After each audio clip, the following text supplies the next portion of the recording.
Bismillahirrahmanirrahim. Assalamualaikum warahmatullahi wabarakatuh. Alhamdulillahi rabbil alamin. Nahmaduhu wa nasta'inuhu wa nastaghfiruh. Wa na'udzu bihi min syururi anfusina wa min sayyiati a'malina. May yahdihillahu fala mudilla lahu wa may yudlil fala hadiya lahu. Asyhadu an la ilaha illallah wahdahu la syarika lah wa asyhadu anna Muhammadan abduhu wa rasuluh. Allahumma salli wa sallim wa barik ala nabiyyika Muhammadin wa ala alihi wa sahbihi ajma'in wa man tabi'ahum bi ihsanin ila yaumiddin. Amma ba'du, usikum wa iyaya nafsi bitaqwallah faqad fazal mu'minunal muttaqun. Ibu-ibu, bapak-bapak dan saudara-saudari yang dicintai Allah Subhanahu wa taala, mari kita bersyukur kepada Allah Subhanahu wa taala atas pagi hari ini dan hari-hari yang telah lalu, atas nikmat iman dan Islam yang dapat kita pertahankan dalam diri kita. Sesungguhnya tidak ada kenikmatan yang lebih besar di dunia ini daripada nikmat iman dan Islam. Nikmat-nikmat yang lain tidak akan menjadi nikmat apabila Islam dan iman tidak ada dalam genggaman kita. Sedangkan apabila Islam dan iman kita pegang, apa-apa yang didatangkan oleh Allah Subhanahu wa ta'ala, jangankan nikmat, sesuatu yang tidak mengenakkan, tidak membuat nyaman, yang banyak orang menganggapnya sebagai musibah, itu buat orang yang beriman, buat orang yang berpegang kepada Islam, bisa jadi dia masih dapat menangkap bahwa di dalam musibah itu ada nikmat dari Allah Subhanahu wa ta'ala. Maka sekali lagi kita mestinya senantiasa bersyukur atas nikmat iman dan Islam ini. Salawat dan salam semoga senantiasa Allah limpahkan kepada Nabi panutan kita, Nabi akhir zaman, Nabi Muhammad sallallahu alaihi wasallam, yang telah memberikan suri teladan terbaik, contoh praktek nyata bagaimana berpegang teguh kepada apa yang diperintahkan oleh Allah Subhanahu wa ta'ala, apa yang disyariatkan, meskipun harus mempertaruhkan apapun yang dimiliki, siap kehilangan keluarga, siap kehilangan harta, bahkan juga siap kehilangan nyawa. Kenapa kok sampai seperti itu? Karena yang akan diberikan oleh Allah Subhanahu wa ta'ala kepada orang yang berpegang teguh kepada syariatnya di akhirat kelak, itu harganya mahal sekali. Bahkan kalau kita punya, tidak mungkin tapi ini ya, punya satu bola dunia ini emas. Napa mungkin niku kan mboten mungkin ta? Mboten mungkin. Tapi untuk menyangatkannya ya, siapapun nanti di akhirat bakalan rela mendapatkan surga meskipun sekiranya dia punya emas gedene sak bumi terus diijolke, itu semuanya rela.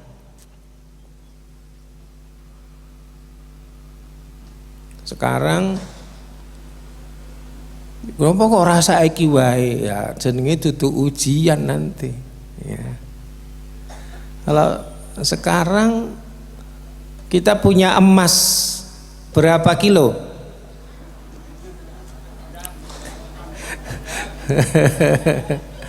Lah Mas Sarjo oh swida, Pak Sarjo swida ya. Kula 80 luweh ya, Masya Allah ya. Harta yang kita punya sekarang ya, berapa yang kita relakan untuk ditukar dengan surga, tapi nanti surganya ora saiki. Nah, ini rada mikir-mikir ya. Yayasan Al-Ikhlas wonten kekurangan dana apa mboten niki? Tanggung jawab Bapak Ibu semua ini kalau ada kekurangan dana ya. Apalagi tujuannya adalah mengantarkan kita semuanya ke surga, itu sederhananya begitu. Kalau perinciannya nanti biar bapak-bapak di yayasan yang menjelaskan. Rasulullah telah memberikan suri teladan terbaik dan diikuti oleh para sahabat.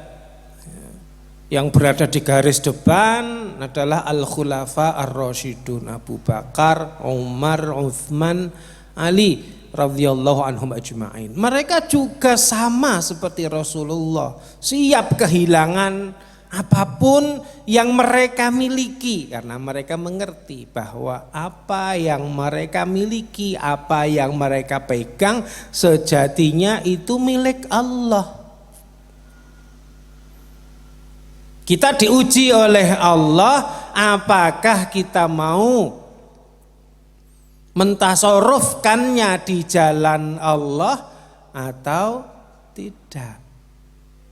Kalau kita mentasarufkannya di jalan Allah dengan berbagai macam bidang amal ya, Allah janjikan surganya, jannahnya, ridhonya untuk kita semua. Moga-moga kita semuanya kelak tercatat sebagai umat Nabi Muhammad sallallahu alaihi wasallam yang setia berjalan di atas jalan beliau. Amin ya rabbal alamin.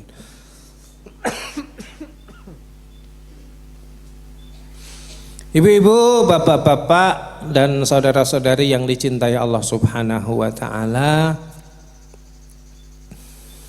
hari ini kita sudah melewati setengah bulan dari bulan Ramadan.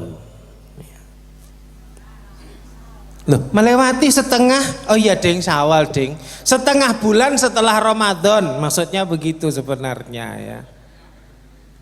Jadi setelah Ramadan sudah lewat setengah bulan ya, karena harus ada kata Ramadannya. Kita sudah lebih dari separuh bulan Syawal, sudah setengah bulan melewati Ramadan.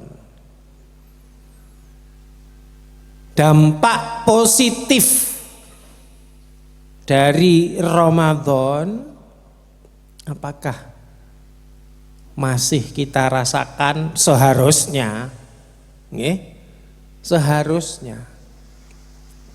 Nah, ini moga-moga dampak positif ya, karena di bulan Ramadan saya yakin bapak-bapak dan ibu-ibu sekalian sudah mengerahkan segenap kemampuannya untuk beramal sholih apapun sifat amal solihnya ya, dengan semaksimal mungkin saya berhusnudzon kepada Allah Subhanahu wa taala. Amal-amal itu dicatat oleh Allah, diridhoi oleh Allah, diterima oleh Allah Subhanahu wa taala. Dan ketika amal diterima, maka ia akan memudahkan kita untuk mengerjakan amal berikutnya. Itulah sebabnya Allah Subhanahu wa taala berfirman, ya ayyuhalladzina amanu kutiba alaikumus siyamu kama kutiba alal ladzina min qablikum la'allakum tattaqun. Ya, jadi kita diperintahkan untuk mengerjakan siyam itu salah satu hikmahnya agar kita lebih mudah untuk bertakwa. Nah, itu buah dari kita melaksanakan siyam Ramadan. Dan di bulan Ramadan kita tidak hanya mengerjakan ibadah siyam, kita juga mengerjakan amalan-amalan wajib dan juga bahkan amalan-amalan sunnah. Gitu? Jadi insya Allah dampaknya ya, selain kalau diterima oleh Allah, dicatat untuk kita pahala yang akan Allah berikan di akhirat, dampaknya juga akan membuat kita jadi mudah, ringan untuk mengerjakan amal-amal sholih. Dan ini sekaligus bisa menjadi tolok ukur. Posoku wingi, tarawehku wingi, tilawahku wingi, sedekahku wingi, iktikafku wingi, ditompo opo ora. Salah satu tolok ukurnya adalah apakah selewat bulan Ramadan masih terasa mudah, masih terasa ringan. Nah, mari kita bandingkan dengan ketika belum masuk bulan Ramadan. Masih semangat atau rada nglukro? Ya. Kalau rada nglukro, kalau dibandingkan Ramadan masih wajar nggih, karena memang suasana Ramadan dengan luar Ramadan itu memang agak beda nggih. Nuwun sewu sekedap. Kacamatane berembun ya. Memang berbeda ya. Tetapi kalau dibandingkan dengan sebelum Ramadan, moga-moga meningkat ya. Ini merupakan salah satu pertanda amal-amal yang kita kerjakan di bulan Ramadan diterima oleh Allah Subhanahu wa taala. Bapak Ibu saudara-saudari yang dicintai Allah Subhanahu wa taala, ya, sehubungan dengan moga-moga kita masih merasakan mudah dan ringan ya untuk mengerjakan amal sholih, maka kita akan sampaikan tips ya, agar nantinya sepanjang tahun sampai di bulan Ramadan tahun depan, moga-moga kalau masih diberi umur ya. Amin ya. Kita bisa paling tidak itu ya stabil. Kalaupun turun dikit segera naik. Ya. Karena sebenarnya tidak ada seseorang yang imannya terus ada di satu titik yang sama, itu tidak pernah ada. Kalau tidak ada, astagfirullahaladzim. Yang ada kok kalau ndak ada, yang ada adalah yataqaddam au yata'akhir. Ndak ada yang yatawaqqaf atau berhenti di tempat, itu ndak ada. Adanya yataqaddam, maju, imannya tambah, atau yata'akhir, mundur. Nah, berarti ini tipsnya adalah tips agar selalu yataqaddam. Sehingga nanti kalaupun ada yang mencapai akhirnya adalah berada di puncak husnul khotimah, atau kalaupun ada yang kadang-kadang ya ta'akhir, ini realita nggih, segera ya taqaddam lagi, segera maju lagi. Tentang ya ta'akhir atau yang mundur, yang imannya mundur, yang imannya turun, bahkan orang-orang paling solih di dunia ini pun pernah mengalami hal itu. Kapan iman itu turun? Ketika seseorang melanggar aturan Allah, meninggalkan kewajiban, ya, melakukan yang dilarang, maka ketika itu imannya turun. Pasti itu ya ta'akhir, itu pasti. Orang-orang terbaik itu pernah melakukannya. Manusia pertama, bapak kita semuanya, Adam alaihis salam, pernah ya ta'akhir. Kapan? Ketika dilarang Allah mendekati sebatang pohon, ya, beliau malah bukan hanya mendekati, malah memetik buahnya lalu memakannya. Lalu Allah turunkan beliau berdua bersama istri beliau ke dunia ini, dan disitulah beliau yataqaddam lagi dengan bertaubat kepada Allah Subhanahu wa ta'ala, dan taubatnya diterima. Rabbana zalamna anfusana wa illam taghfir lana wa tarhamna lanakunanna minal khasirin. Kemudian diterima oleh Allah Subhanahu wa ta'ala, langsung naik, melesat lagi imannya. Ya taqaddamnya melesat, ya, bukan cuma jalan tertatih-tatih. Jadi kalau Bapak Ibu nanti dalam perjalanan hari-harinya merasakan, iki kok aku lagi mundur ya, kok lagi ya ta'akhir ya, segeralah untuk melangkah maju. Nah, tips pertama, ini tips-tipsnya sebenarnya saya yakin sudah sering disampaikan oleh para ustadz, nih saya jadinya mengingatkan lagi saja ya. Moga-moga bermanfaat.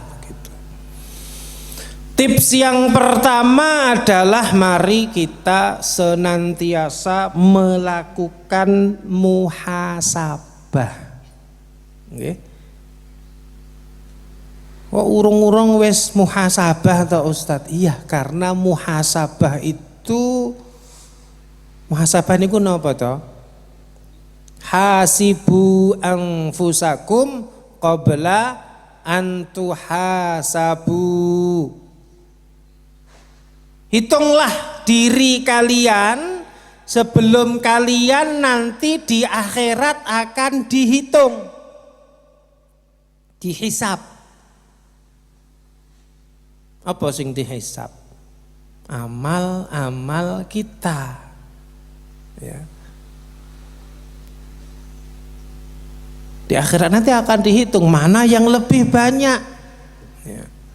Nah, sebelum kita dihitung amal-amal kita di akhirat kelak, mari kita bermuhasabah terkait dengan apa yang akan dihitung kelak itu. Kita hitung amal-amal kita lihat diri kita. sudahkah kita mengerjakannya sebagaimana mestinya?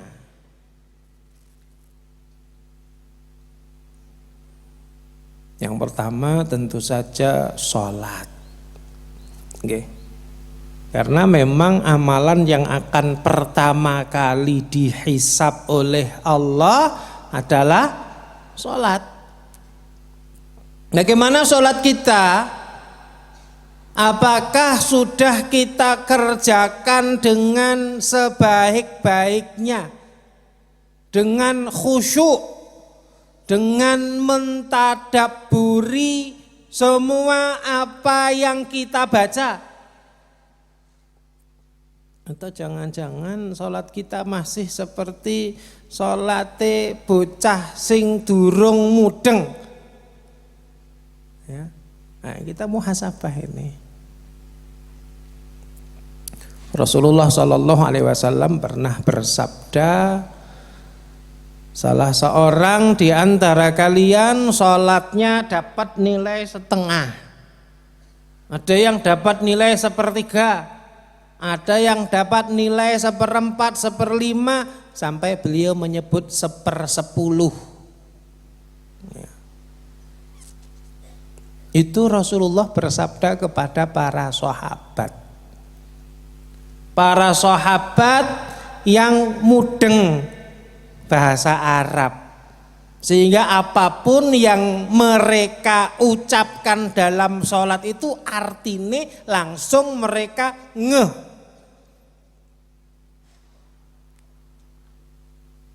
Itu saja. Ada yang dikatakan oleh Rasulullah, sholatnya mendapat nilai 1/10. Ini awake dhewe dalam bahasa kita nggih ujian garap soal 10 bijine sing bener gor 1. Kira-kira ya nek jenengan zaman biyen sekolah kondur nggawa biji 1 menghadap bapak ibu pripun? Tok biji piro nduk le?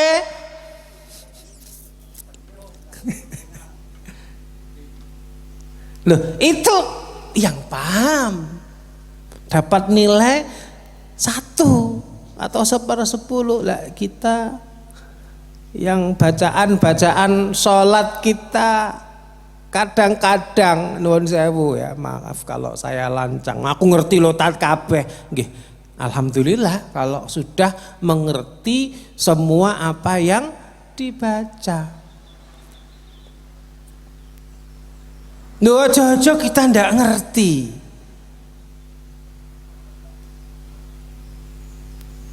Wajburni apa kuwi artine coba? Ayo. Sing nom-nom lah sing tuwek aku ora takon ya.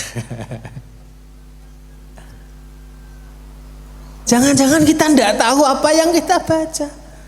Ya. Lah terus itu biji piro salate? Ojo-ojo 1/10 wae ra genep ya.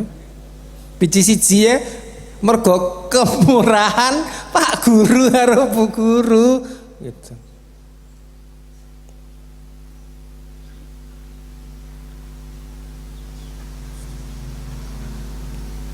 Jangan-jangan malah pas sholat pikirannya melayang-layang kemana-mana ya. Kalau ngendikane Rasulullah, ada 1 golongan dari 7 golongan yang kelak di akhirat akan mendapatkan naungan di hari tiada naungan kecuali naungan Allah. Itu adalah rajulun qalbuhu mu'allaqun fil masajid, seseorang yang hatinya bergantung, muta'alliqun itu bergantung, ibaratnya digantungnya kayak lampu gitu ya, digantungnya ning masjid, atine digantungnya ning masjid. Itu bahasa kiasan nggih. Ya, bahasa kiasan. Artinya orang tadi selalu ingat ya. Pertama tentu saja dengan waktu-waktu sholat, dan begitu mendengar adzan langsung tinggalkan semua aktivitas. Yang kedua, selalu mengikuti aturan Allah Subhanahu wa ta'ala. Begitu penjelasannya para ulama. Kui orang yang akan mendapatkan naungan di hari tiada naungan kecuali naungan Allah. Okay.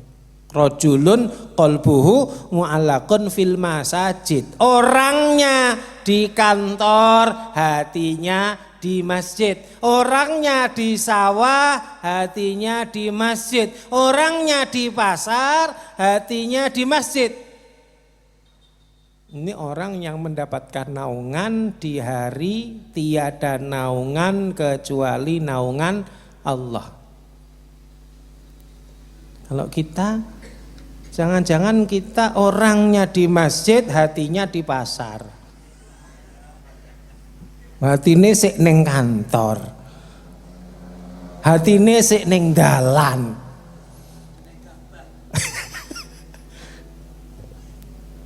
Loh, ini peringatan buat kita. Yuk, sholatku terus piye iki? Itu baru yang sholat loh, belum aturan-aturan Allah yang lain.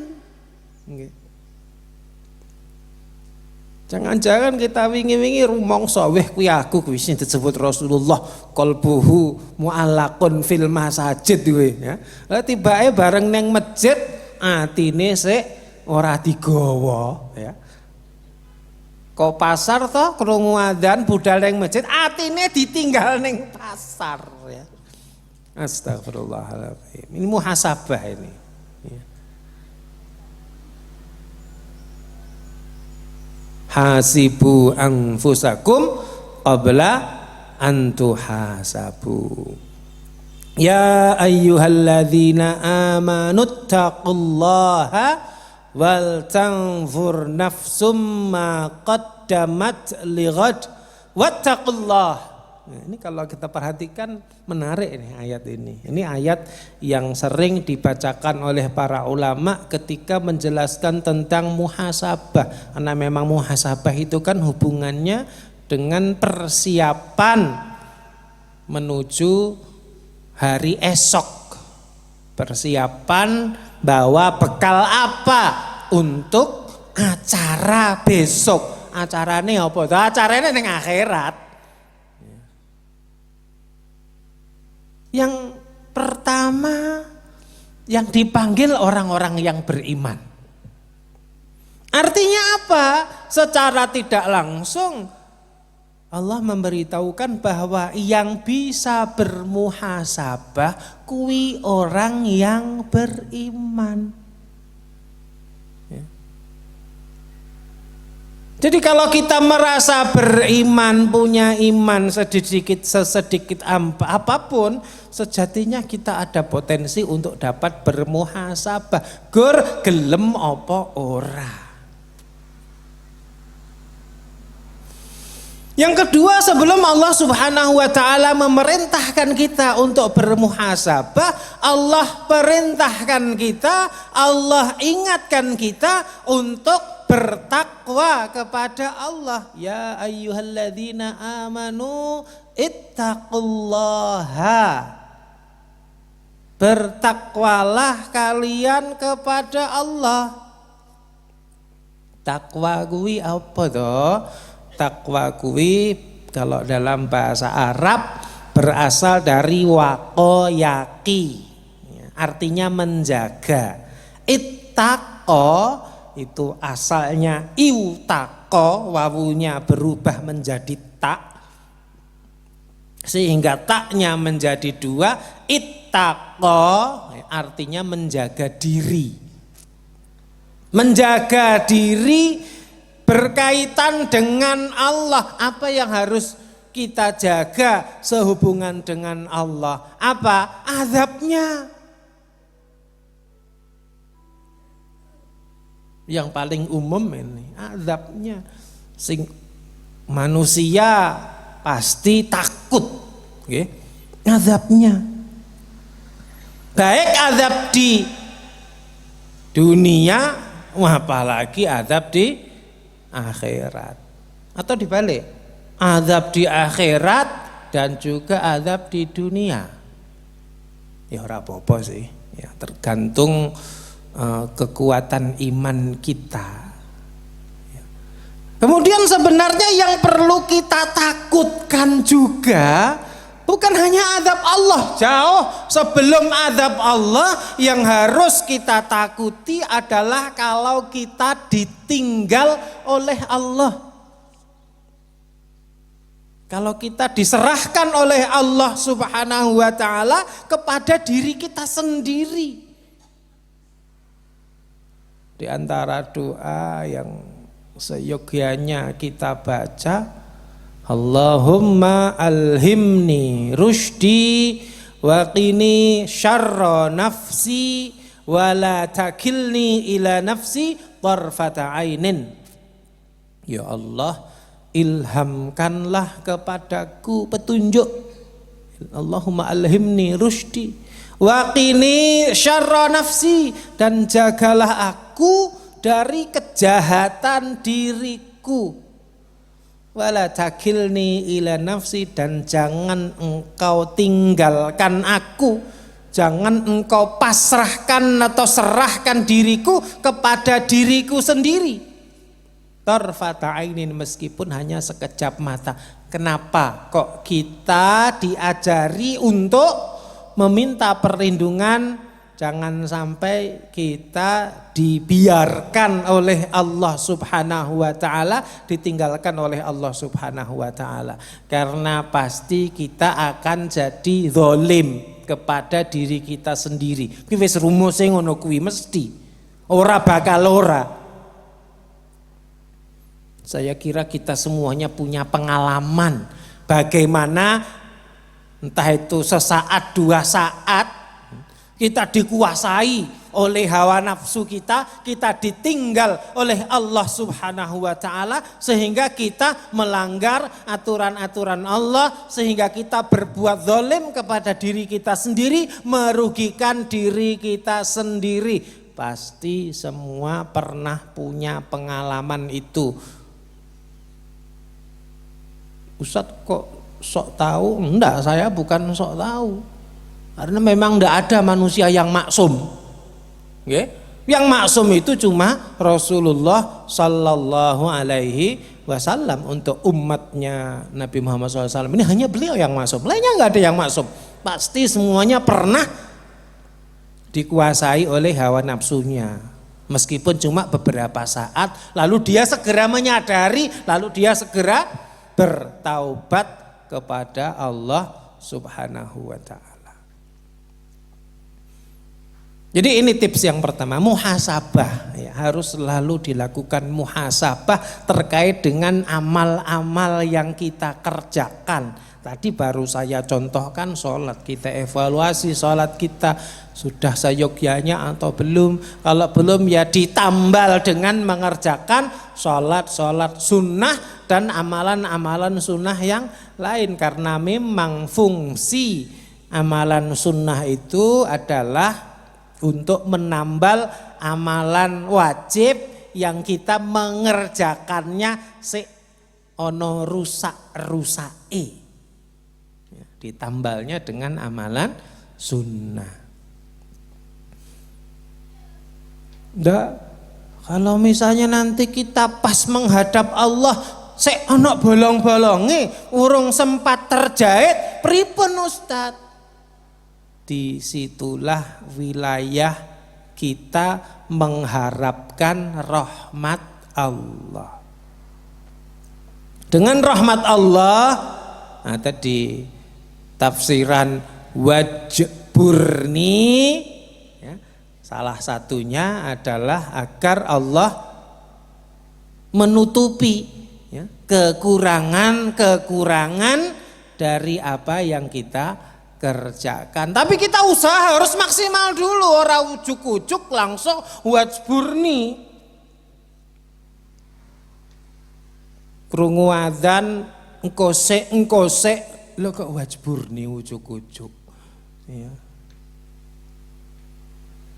Krungu adzan itu ya seperti Rasulullah dan para sahabat. Segera. Bahkan Rasulullah Shallallahu Alaihi Wasallam itu beberapa kali ini seperti diriwayatkan oleh Ibu Aisyah radhiyallahu anha. Kata Ibu Aisyah, Rasulullah itu biasa membantu saya bikin adonan roti. Pripun Bu? Garwane sok ngewangi marut kelapa napa mboten? Loh nek zaman saiki kan marut kelapa, ngulek brambang, bakar terasi. Loh Rasulullah itu biasa melakukan itu. Ya. Mungkin nek dereng di ya. Pak, wow materi pengajiannya mbok menawa ya nek garwane ndak ikut lho ya.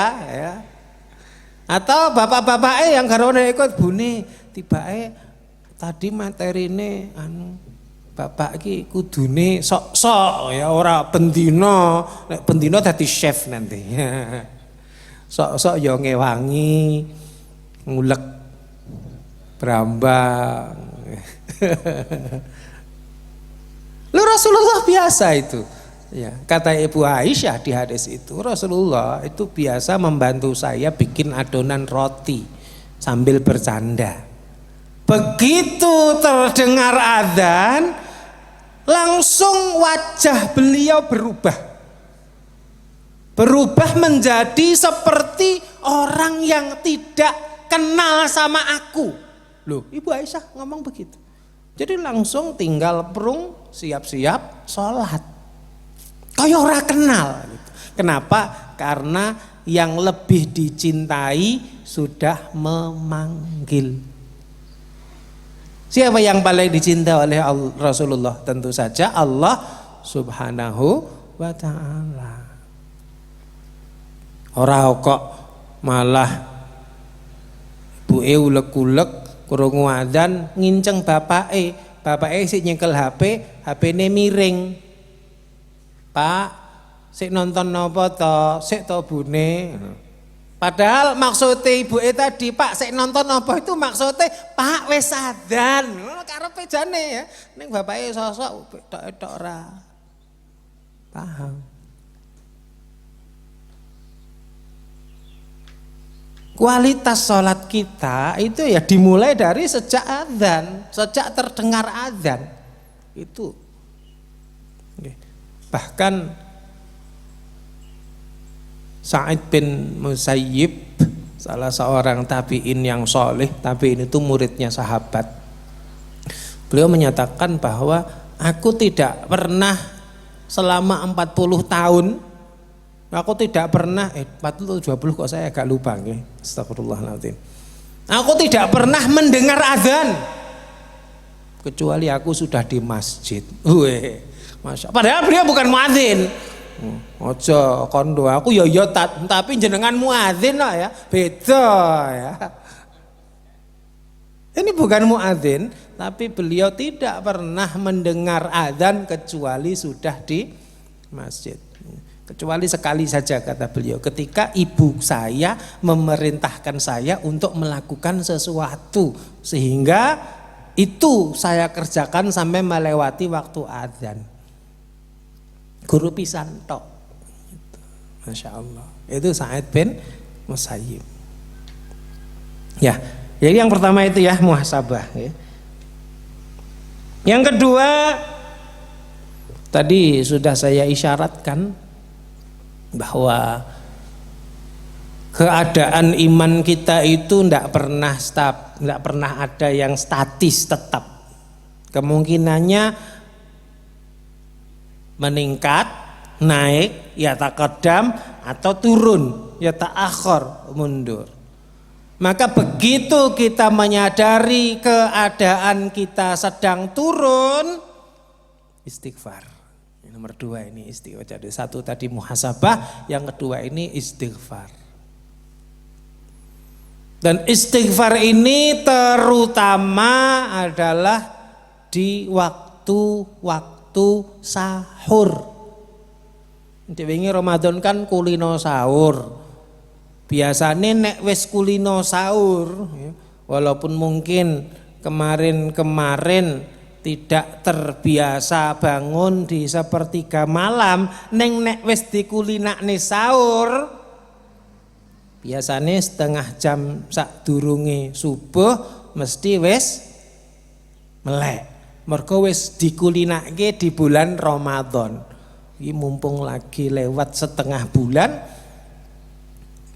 ojo mengganti kebiasaan, balik kebiasaan biyen maneh. Piye tangene pas adzan subuh. Pun ngoten to, mbok yo dari tahun ke tahun itu ada peningkatan.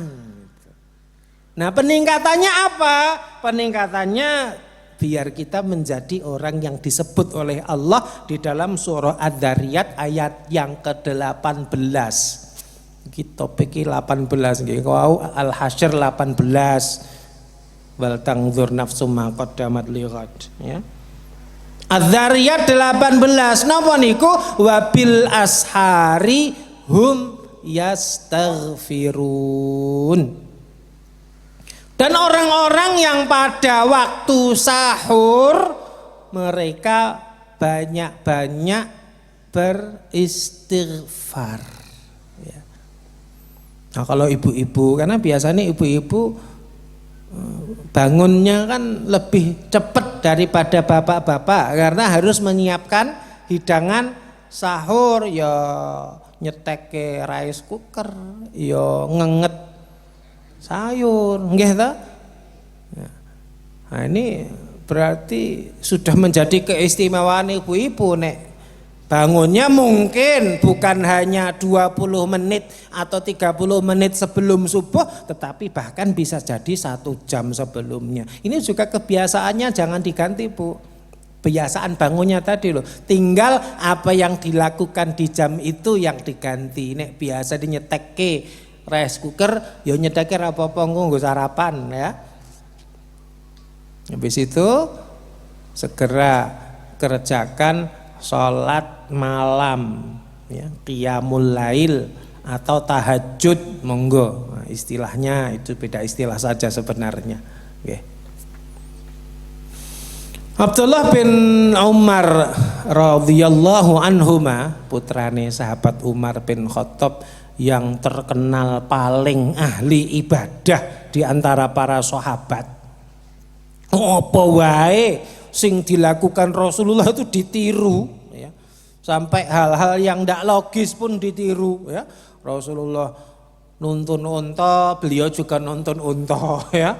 Rasulullah naik, beliau naik, ya. Rasulullah pernah bawa untanya keliling pohon, ya. Beliau juga begitu melakukan hal yang sama persis seperti yang dilakukan Rasulullah. Nah, itu beliau punya kebiasaan.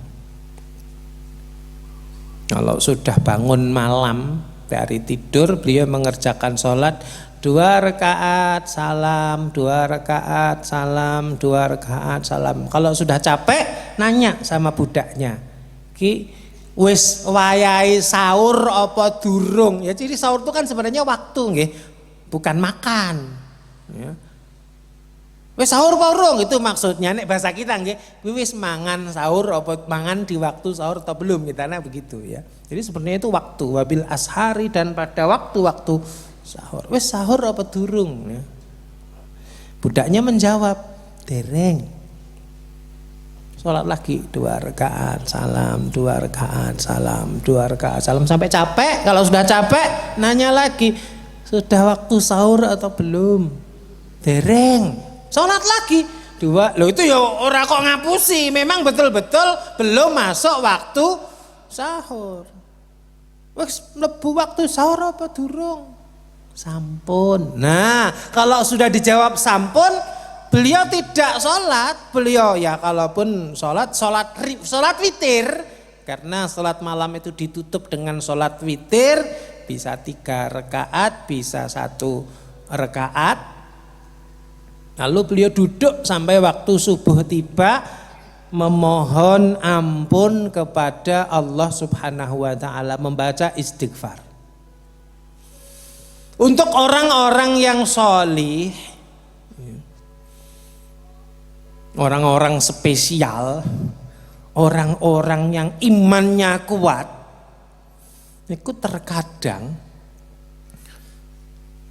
sesuatu yang tampak bukan kemaksiatan itu bisa jadi dipandang di situ ada unsur kemaksiatannya, sehingga dia banyak-banyak mohon ampun kepada Allah Subhanahu wa taala. Jadi buat orang yang betul-betul taat kepada Allah, kemaksiatan itu bukan berzina, bukan mencuri, bukan riba, bukan nyelatu tonggone, bukan.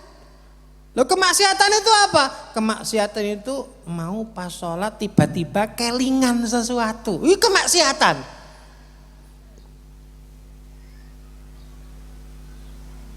Baca Quran tiba-tiba pikiran kemana gitu, itu kemaksiatan. Kenapa? Karena seharusnya tidak begitu. Lawang sedang menghadap Allah, bicara dengan Allah, lah kok tiba-tiba nun sewu jenengan misalnya mertamu ya, arobesan diajak ngobrol, ujuk-ujuk dolanan HP, pripun? Mesti lah terus besane iki wong ki piye to jane gitu ya. Loh, padahal kalau kita membaca Al-Qur'an, kalau kita sholat, itu kita sedang berbicara dengan hati kita, bukan dengan mulut kita, dengan hati kita. Berbicara dengan Allah Subhanahu wa taala. Loh, nek pikiran kita tiba-tiba jalan-jalan ke sana kemari kan itu lebih parah daripada diajak ngomong sama Pak Presiden malah dolanan HP. Oh, sama pas pampres iso dikemplang ya. Tapi Allah Subhanahu wa taala Maha Penyayang, okay? Meskipun kita kadang-kadang lalai begitu, ora dihukum, malah diberi kesempatan. Arab istighfar apa ora? Nah, istighfarmu kuwi dicatat sebagai amal sholih, terus apa sing mbok istighfari mau iso dinilai sempurna. Lho, Masya Allah, ngono lho kok sih kurang syukur. Iki piye gitu. Astagfirullahaladzim. Jadi jangan nanya, Ustadz itu Abdullah bin Umar sepertiga malam yang terakhir. Kok sepertiga malam? Di waktu sahur, waktunya kan sekitar 20 menit sampai 30 menit. Istighfar kuwi dosane apa wae? Pun ngeten ya. Iki mesti Abdul Umar pernah melakukan ini. Enggak. Karena buat orang-orang soleh, sekali lagi, sesuatu yang mungkin buat orang awam adalah amal soleh, di situ ada sesuatu yang harus diistighfari. Lu kita saja kan sebenarnya diajari oleh Kanjeng Nabi, nek bar salat maca istighfar ping 3 dhisik nggih ta? Kenapa? Jujur saja. Sepanjang sholat yang gur 5 menit utawa 10 menit kuwi, ada kan pikiran kita kelingan, emang resku kira tak cedaknya apa urung ya?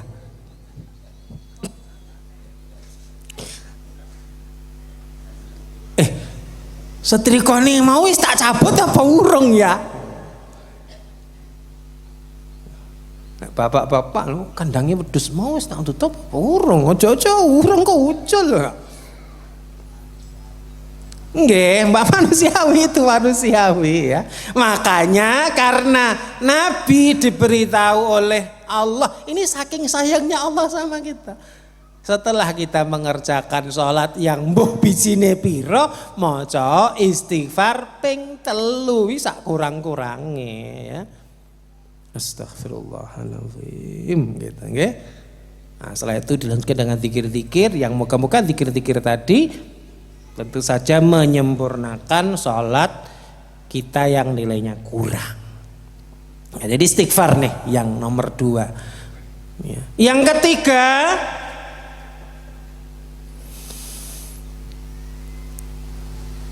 ada seorang sahabat dari kalangan Badui. Orang dari kalangan Badui itu orang yang biasanya berpikirnya sederhana, nggih. Wong desa kluthuk nek bahasa kita begitu. Wong gunung ora tau roh apa, nggih ya. Pernah menemui Rasulullah sallallahu alaihi wasallam dan berkata, "Ya Rasulullah, inna syara'i'al islami qad kathurat alayya fa akhbirni bi syai'in atashabbathu bihi." Qala la yazalu lisanaka radban min dzikrillah. Hadis sahih diriwayatkan oleh Imam At-Tirmidzi. Orang Arab Badui tadi bertanya, "Wahai Rasulullah, sesungguhnya syariat Islam ini banyak." Banyak ini tentu saja ada yang wajib dan ada yang sunnah. Orang Arab Badui ini tahu kalau yang wajib harus dikerjakan, yang haram pasti ditinggalkan. Yang haram itu kan tidak perlu usaha, nggih. Kan tinggal diam sudah tidak melakukan yang haram. Ini tidak perlu usaha, tidak perlu tenaga. Ya. Yukur perlu perang melawan hawa nafsu gitu. Ya. Kalau yang bersifat amalan, yang wajib itu tidak banyak sebenarnya. Kalau kita perhatikan. Apalagi yang wajib setiap hari itu tidak banyak. Ada beberapa yang wajibnya itu terkait dengan momen-momen tertentu. Kita mulai dari rukun Islam, 2 kalimat syahadat wajibnya yang super wajib sekali seumur hidup. Selanjutnya wajibnya ketika dia menjadi bagian dari amal-amal kita, sholat terutama. Sholat yang kedua wajib sehari 5 waktu. Ibu-ibu malah sosok haram. Nggih. Karena pas libur kan mboten parang salat malahan. Nggih. Siam wajib gur setahun sesasi. Zakat wajib ya tergantung. Kalau petani kan setiap kali panen. Nggih. Kalau pedagang setahun sekali, zakat fitri setahun sekali. Selain itu ya semuanya kondisional. Tidak ada yang seperti sholat, itu yang wajib. Kalau yang sunnah memang wakeh, ya. Sedekah iso bendino, esuk awan sore. Ya. Sholat sunnah iso dari sejak terbit matahari sampai 1000 rakaat juga bisa dikerjakan. Ya. Banyak sekali amalan-amalan sunnah ini. Oleh karena itu kabarkanlah kepadaku yang aku bisa berpegang kepadanya, istiqomah melakukannya. Lalu Nabi menjawab, la yazalu lisanuka radban min dzikrillah. Hendaklah lisanmu, bibirmu selalu basah oleh zikrullah. Ibu-ibu dan bapak-bapak yang dirahmati Allah Subhanahu wa taala, sebenarnya zikir itu adalah amalan hati. Nggih, zikir itu amalan hati. Karena kata Ibnul Qayyim, kalau orang itu mulutnya berzikir tetapi hatinya tidak berzikir, itu tanda-tanda di dirinya ada kemunafikan. Kecuali orang lagi latihan. Nek lagi latihan bisa jadi memang dia sedang membiasakan bibirnya, lisannya untuk berzikir walaupun kadang-kadang hatinya luput. Ya. Tapi kalau dia membiarkan keadaan itu, ben sing penting kan mulutku berzikir. Apa maneh kalau ditambah sing penting ditonton karo tonggoku, ditonton karo koncoku, aku ahli zikir, masalah hatiku biar Allah yang tahu. Oh, iso-iso dituduh orang kayak gini nanti. Enggak boleh begitu. Ya.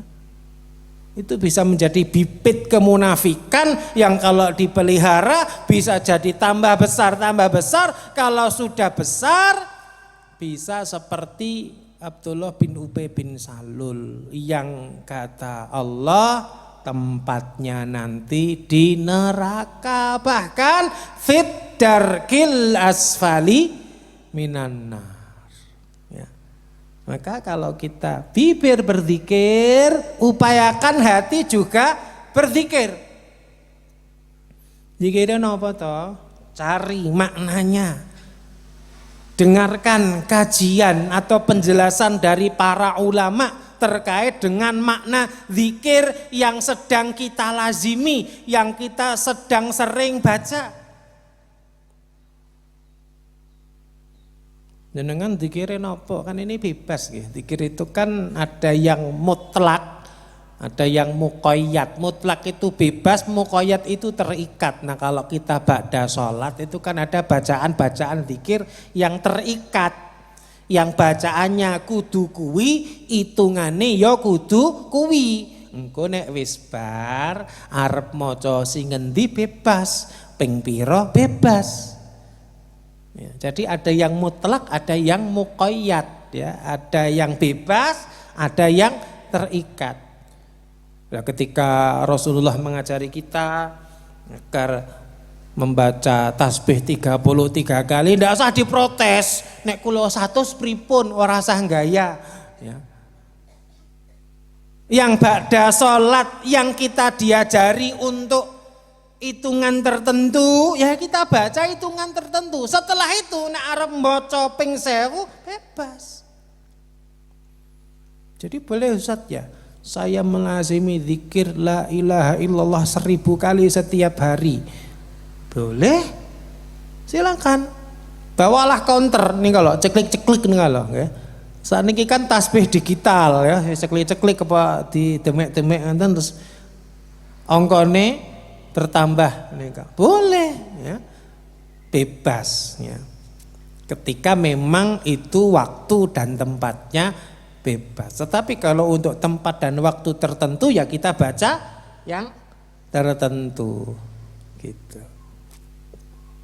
Sekali lagi zikir itu pada asalnya amalan hati. Sehingga ketika kita mencoba untuk menghayati, misalnya kita sedang melazimi zikir tahmid, sehingga setiap hari yang kita baca adalah alhamdulillah. Nah, bacalah tafsir dari alhamdulillah itu apa. Sehingga ketika kita mengucapkan alhamdulillah, hati kita betul-betul memuji Allah Subhanahu wa ta'ala.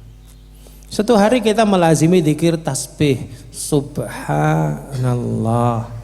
Coba dibaca, dihayati, didengarkan kajian-kajian dari para ustadz tentang makna subhanallah, maha suci Allah. Selain Allah tidak ada yang suci, tidak ada yang sempurna, penuh dengan kekurangan, penuh dengan kesalahan. Subhanallah terus. Ini resep dari Rasulullah agar kita nanti lebih mudah dalam berpegang kepada syariat Islam. Kalau kita senantiasa menjaga lisan kita, yang artinya juga menjaga hati kita dengan berzikir kepada Allah, kapan-kapan diingatkan dengan aturan Allah, ini buahnya. Dia bakalan segera nyaut, sip, alhamdulillah ngeneki ya, bismillah saya siap berpegang, begitu nantinya ya. Kenapa? Karena sudah setiap saat dia selalu nyambung hatinya dengan Allah Subhanahu wa ta'ala. Demikian ibu bapak saudara-saudari yang dicintai Allah Subhanahu wa ta'ala, 3 tips atau resep dari para ulama yang saya teruskan untuk Bapak Ibu semuanya. Moga-moga kita bisa menjaga kualitas keimanan, keislaman, keistiqomahan kita per hari ini sampai bulan Ramadan tahun depan. Muhasabah, istighfar, dan banyak-banyak berzikir. Ya. Selanjutnya, bagaimana tadi saya dipesani oleh panitia, saya diminta untuk mengajak Bapak Ibu semua untuk berdoa, memohon kepada Allah Subhanahu wa Ta'ala. Yang pertama-tama doa kebaikan dan keberkahan untuk para donatur yayasan. Ya, moga-moga semua urusannya dimudahkan oleh Allah, kedermawanannya dibalas oleh Allah Subhanahu wa Ta'ala di akhirat dan sebagian di dunia juga. Karena biasanya nek donatur kuwi kebaikannya dibalas di dunia, engko ya dinggo berbaik hati lagi, ya. Tapi kalau misalnya ada yang dibalasi di akhirat ya ora apa-apa. Jangan protes kepada Allah. Allah yang lebih tahu tentang kita. Oke. Kemudian yang kedua, untuk saudara-saudara kita yang mungkin sakit, ya. Untuk sakit, ya. Moga-moga segera diangkat penyakitnya oleh Allah Subhanahu wa Ta'ala dan segera bisa beraktivitas seperti sedia kala, beramal solih dengan sebaik-baiknya. Kemudian juga untuk anak didik yang diayahi oleh pihak yayasan, moga-moga dijadikan oleh Allah Subhanahu wa Ta'ala sebagai anak-anak yang solih, solihah. Mereka adalah investasi amal kita yang mereka tidak dirugikan sama sekali, okay? Karena beda dengan investasi di dunia. Investasi duniawi ini mesti ono pihak yang merasa dirugikan, ya. Tapi kalau investasi ukhrawi itu tidak ada yang merasa dirugikan dan betul-betul tidak ada yang dirugikan sama sekali. Kemudian yang terakhir juga kita doakan saudara-saudara kita, para ustadz dan para santri Pondok Gontor yang baru saja mendapatkan musibah. Saya kira Bapak Ibu, saudara-saudari sudah mendapatkan beritanya. Saya yang malah baru dapat tadi, nggih. Satu bis kecelakaan masuk jurang di Parigi Mutong di Sulawesi sana, ya. Ada 3 yang meninggal dunia, dan sebagian masih luka-luka dan trauma. Moga-moga Allah Subhanahu wa Ta'ala menerima amal kebaikan mereka, niat baik mereka. Yang meninggal semoga tercatat sebagai syuhada, dan yang sakit, ya, semoga penyakitnya membuat mereka mendapatkan derajat yang tinggi, ya. Dan yang sehat moga-moga dapat mengambil pelajaran berharga dari kejadian ini. Untuk itu semuanya mari kita baca surah Al-Fatihah. A'udzubillahi minasyaitonirrajim. Bismillahirrahmanirrahim. Alhamdulillahirabbil alamin arrahmanirrahim maliki yaumiddin. Iyyaka na'budu wa iyyaka nasta'in. Ihdinas siratal mustaqim. Siratal ladzina an'amta 'alaihim ghairil maghdubi 'alaihim waladdallin. Amin. Allahumma salli ala Muhammad wa ala ali Muhammad walhamdulillahi rabbil alamin. Allahumma ighfir lana walil mu'minina wal mu'minat wal muslimina wal muslimat al ahya'i minhum wal amwat innaka sami'un qaribun mujibud da'awat. Allahumma arinal haqqa haqqa warzuqna ittiba'ah wa arinal batila batila warzuqna istinabah. Rabbana hab lana min azwajina wa dhurriyyatina qurrata a'yun waj'alna lil muttaqina imama. Rabbana atina fid dunya hasanah wa fil akhirati hasanah wa qina adzabannar wa qina adzabannar wa qina adzabannar walhamdulillahi rabbil alamin. Atas kekurangan dan mungkin kelancangan terlepas sedikit dalam saya berkata-kata, saya mohon maafkan. Wabillahi taufik ila aqwamit thoriq. Wassalamualaikum warahmatullahi wabarakatuh.